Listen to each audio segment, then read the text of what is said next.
افغانستان ہمارا ایک پڑوسی ملک ہے اور اس ماحول کے اندر کی دنیا نے جب اون کر لیا ہے، اس کو پوری دنیا نے اون کر لیا ہے، ہمیں بھی کوئی مذاکرات کرنے چاہیے ان کے ساتھ، کیونکہ مذاکرات کے بغیر مسئلہ حل نہیں ہوتا۔ اس وقت ہمارا تقریباً جو فگر ہے اس وقت کا، لگ بھگ 16 سے 18 ہزار جو ایلیمنٹس ہیں وہ ہماری طرف ہیں، اور 22 سے 24 ہزار ہمارے ہی جو ایلیمنٹس ہیں وہ اس طرف ہیں۔ تو اب اس طرح کوئی ادھر جائے پھر ادھر سے ادھر آئے، تو ایسے حالات میں ان کے اوپر کوئی کارروائی کرنا مشکل ہو جاتا ہے، کیونکہ ایک بارڈر کے پار ہم نہیں جا سکتے، اور اگر وہ بارڈر کراس کر جاتے ہیں تو ہماری اپروچ سے نکل جاتے ہیں، تو ہمیں ان کے ساتھ کوئی بات کرنی چاہیے۔ اس پہ یہ لوگ راضی نہیں ہو رہے تھے، پھر ظاہری بات ہے جب راضی نہیں ہوں گے تو مجبوراً مجھے یہ کہنا پڑا کہ میں ایز اے صوبہ پھر ان کے ساتھ کوئی بات چیت کرتا ہوں، کیونکہ مسئلہ تو میرے صوبے میں آ رہا ہے، لوگ تو میرے مر رہے ہیں، نقصان تو میری معیشت کو ہو رہا ہے۔ اس کے اوپر انہوں نے اس سے کچھ اور ہی بنا لیا، جیسے میں کوئی ذاتی کوئی اپنا کوئی ان کے ساتھ کوئی ایگریمنٹ کر رہا ہوں۔ اور اب اس بات پہ وہ آ گئے ہیں فیڈرل گورنمنٹ کہ وہ مذاکرات کے لیے انہوں نے کہا مجھے کہ ہم لوگ اب کوئی مذاکرات کرتے ہیں ان کے ساتھ، کیونکہ اس کے بغیر مسئلے کا حل ہی نہیں کرا۔ تو میں نے کہا میں جو آپ کو بات پہلے کر رہا تھا تو میں اسی بنیاد پہ کر رہا تھا، لیکن ابھی بھی جو CSF میں دیکھ رہا ہوں وہ ان میں نہیں ہے اس طرح کی،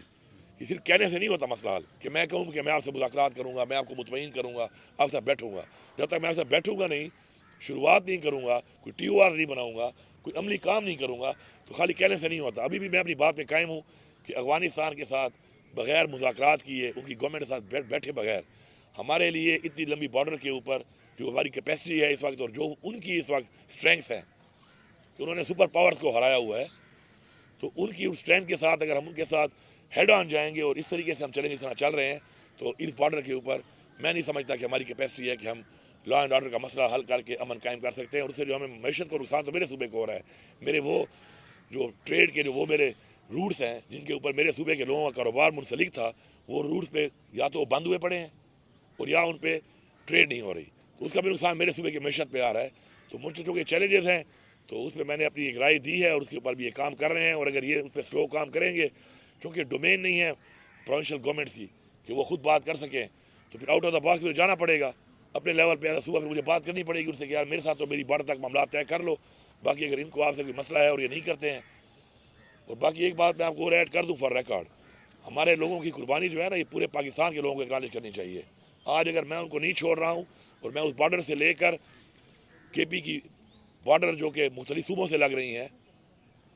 اس تک ان کو کنٹرول کر رہا ہوں اپنی عوام کی قربانی کے ذریعے، اپنی فورسز کی قربانی کے ذریعے، تو یہ اکنالج کرنا چاہیے پورے پاکستان کو کہ اس سے امن پورے پاکستان کا قائم ہے۔ ورنہ اس سے پہلے یہی لوگ جو ہے وہ لاہور اور کراچی اور پاکستان کے اسلام آباد اور پنڈی جیسے شہروں میں جا کر ایکٹیویٹیز کرتے رہے ہیں۔ تو یہ ہمیں اس کا شکریہ ادا کرنا چاہیے، ہمارا یہ فرض بھی ہے کہ ہم نے روکا ہوا ہے اس چیز کو، کہ ہم اپنے حد تک تو قربانی دے رہے ہیں، سفر بھی ہو رہے ہیں اسے، لیکن ہم اس کو آگے پھیلنے نہیں دے رہے ہیں، اور رکاوٹیں ہم نے ڈالی ہوئی ہے بیچ میں۔